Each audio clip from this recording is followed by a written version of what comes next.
At its core, Life Act is all about creating positive change in the lives of teens and instilling in them skills that will last a lifetime.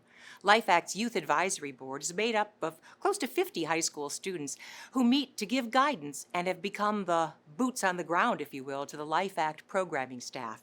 Recently, our cameras caught up with current and past presidents for an open and honest conversation about the role of mental health in their lives and what Life Act means to them. Let's join Evie Callahan, Cami Kay, and Daniel Berlin.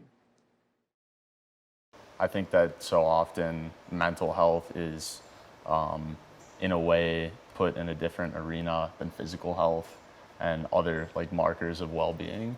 And I think that mental health is as important, if not more important, than a lot of other things that we talk about so often that don't have this major stigma around it. So Part of what I was going to say is exactly basically what he said, that mental health is treated as a completely separate issue, as in it's like a kind of not shunned upon, but in a lot of the stigma is so huge and a lot of people have a completely altered perspective of it. But in reality, it's a lot of issues are just as common as physical health issues. It's just as important and it's just as prevalent. And then it's also just such a misrepresented issue in the media and word of mouth and everything. People just misunderstand it and they don't give it the respect and the treatment it deserves. Obviously, a lot of things in the media are made to be something that they're not, and when it's talking about the topic of mental health, that's very dangerous to be, because it's a misrepresentation.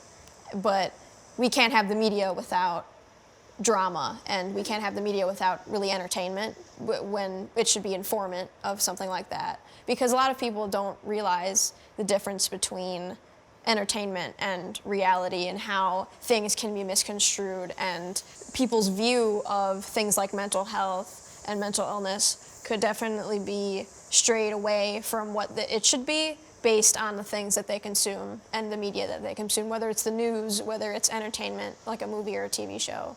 I feel like, especially in teen dramas or like the shows and movies aimed at younger people, mental illness is either really glorified, as in the main character is mentally ill and he or she or they are really cool and like it's makes them edgy, and I don't know, and people just don't really treat it as an illness. When they watch the movie, they think it's like, oh, she's just so cool. But then there's also, in a lot of shows, there's one side character who's just mentally ill and that's all they are. You know, it's like the person is defined by their illness. And so while it shows that you have to pay attention to mental illness, it also makes it seem like there's nothing more to a person than just being bipolar or having really severe OCD or something. I think one thing that we haven't touched on, we touched a lot about like the media and like entertainment products. On the flip side, like social media, to be honest, like growing up as, you know, whether you're a toddler now or you're like my age where you're at kind of the front end of the people who grew up with smartphones and personal devices, being a kid with social media is difficult. Like there are so many different forms of toxicity that are spread on all the different platforms, whether it's Instagram, Facebook, TikTok's a major one now, Twitter. Like obviously there are a lot of forms of use of those platforms that are good and like make them necessary in modern life, but personal interactions with those platforms and the amount of time that you spend on them, the like information that you're exposed to, whether it's like a friend who's posting a picture that's like that, like it's one of the 10 pictures that they post every year. Like it's meant to be a misrepresentation of reality. It doesn't really show the day to day.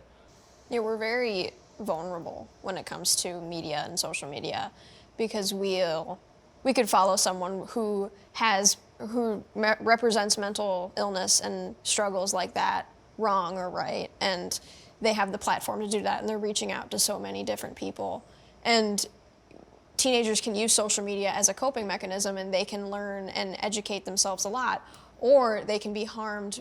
They can harm themselves with the media they consume, or they can be harmed by other people that are using the internet. And we shouldn't demonize social media either, because it's not a ton of people just trying to make others feel bad but you will get into situations on social media that are harmful, and the way that teenagers deal with them and learn from them and move on from them is really important. Like what Life Act taught me in high school was that being an open ear and being an open platform for discussion with any of your friends, regardless of whether they're showing like acute symptoms of any mental illness or not, is super important to everyone's well-being. Not only their well-being, but it just being able to have an open, honest discussion with someone also helps yourself. I am struggling to put into words seriously what Life Act means to me, because it's had such an impact on my life, and I think it's had such an impact on a lot of kids' lives, and I will be forever grateful for it. Their mission is so important and so underaddressed, and I mean, it's literally life-saving, and it sheds a light on an issue that, I mean, as we said a few times during this thing, that not nearly enough light is shed on. Everyone should have an outlet for reaching out and mental illness, whether it's Life Act or another organization. They should have that in their life, and it's a support system in a way, on top of family and on top of friends. It makes people realize that they should have something in their lives that highlights the things that Life Act does.